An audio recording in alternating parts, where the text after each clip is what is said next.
So for those reasons, I do rule the referendum insufficient because it is unconstitutional. No, so he keeps using the word rule. Nobody has ruled on anything. Denny Hoskins has ruled, and Denny Hoskins is not a judge. First, the Missouri Constitution does not authorize a referendum on congressional redistricting passed by the Missouri General Assembly. The Constitution is pretty much silent on the referendum issue. He's saying it doesn't allow it, but it doesn't prohibit it. Secondly, the deadlines for the certification don't make sense. The deadline of 5 p.m. today, which also happens to be the same day as the primary election, does not make sense. The deadline was only reached because he didn't make a decision for months on purpose. You know, if he had felt so strongly that this referendum was unconstitutional, he could have decided the very next day, several months ago. Instead, he waited on purpose until 1 hour before the deadline closed so he could make an excuse about how the deadline didn't make any sense. It is the most transparent thing imaginable, and the fact that he can say it in front of cameras with a straight face is pretty impressive. It is literally his opinion and the opinions of some Republican lawyers.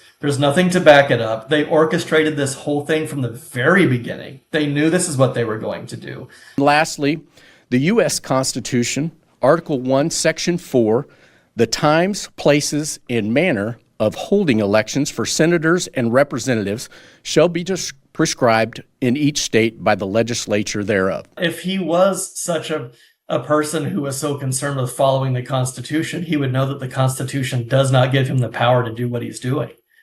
He flat out says it's his belief that this is unconstitutional. But the thing is, you know, the Secretary of State does not get to decide what is unconstitutional. Only a court can do that.